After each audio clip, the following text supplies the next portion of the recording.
Well, it's good to be here and be a part of your program today. I would hate to think where I would be without Kiwanis in my life. When I was at a very early age, 3, my father deserted my mother. At that time, she had 4 boys. And as it turned out, she was in the hospital and was going through some very serious health issues. My 3 brothers were placed in an orphanage outside of Fayetteville. The cutoff age at that time was 5 years old. And I was 3, so I was not old enough to follow them. But after Dad left, I was living with Mom, and the situation wasn't very good. Mom was receiving welfare checks to take care of the 2 of us. I can almost remember the exact amounts of those checks as they came in each month. That first check must have been about $64 a month. And in 1964, a really important year, I had the pleasure of coming to live at Boys Home. There was a visit from a local social worker at that time in Fayetteville, North Carolina. She had heard things weren't going very well in her home. So she came to see me and my mom and said, let's go for a visit somewhere. I want to take you for a visit. And she brought me to Boys Home at Lake Waccamaw.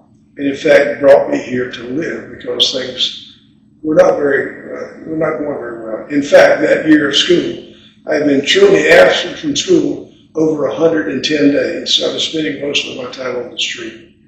So we came to Boys Home for a visit.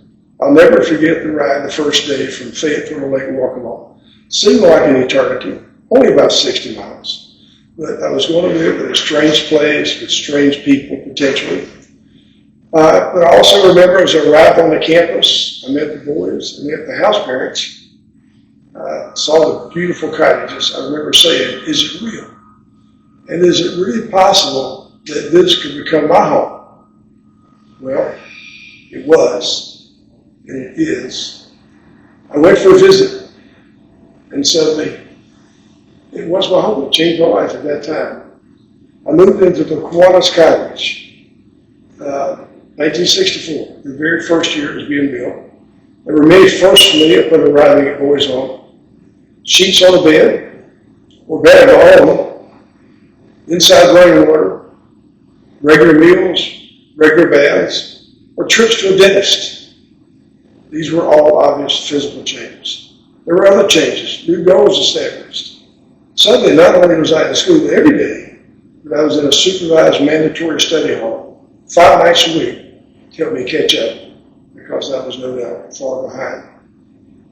The staff at Boys Home told me that I could be first class, no matter what I'd been before. And somehow, these people in this place made me want to feel first class. When I graduated from high school, I went off to Southeast Community College. I graduated from Southeast Community College and then transferred to East Carolina University, where I got my degrees in social work and juvenile corrections. After I graduated from East Carolina, I went to work as a probation officer, working with juveniles. I've been doing that for a couple of years, and then one day I got a call from Mrs. McRae. Mr. McRae, the incredible director of the home for a number of years, had recently passed away, and she had stepped in as the interim director. So she asked me if I'd come to work for Boys Home as director of social services for the campus that had been opened up outside of Charlotte, North Carolina, on the Huntersville campus. So I was honored, and I took on that challenge and that responsibility with a lot of great pride.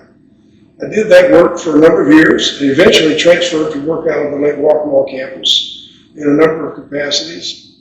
In about 1990, I left Boys Home and went to work in Michigan for an organization called Star Commonwealth. We had 9 sites and served about 7,000 children a year, just like the programs at Boys and Girls Homes. Well, in 2008, I got a call from the board of directors, and I remember when Mrs. Owen called, her question was, Gary, is it not about time for you to come back home? So I did. And what an honor. I think Thomas Wolfe said you can't go back home, but I did.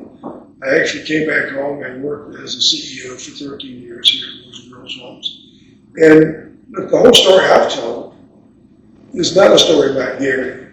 It's really a story about Kiwanis and all the work that you do. If you had not opened this cottage here, the 13 that graduated that one year in 1966, that is a guarantee that would not have happened. And of that 13, 7 went off to college, and even beyond that 13, other people like my friend Kim Blackwell ended up getting his degree, which really made it 8 out of the 13 getting a college education. But Kiwanis, thank you for what you do. Thank you for caring for children. And we certainly thank you for all that you've done over the many years here since 1964 for the children at Boys and Girls Homes. Thank you very much.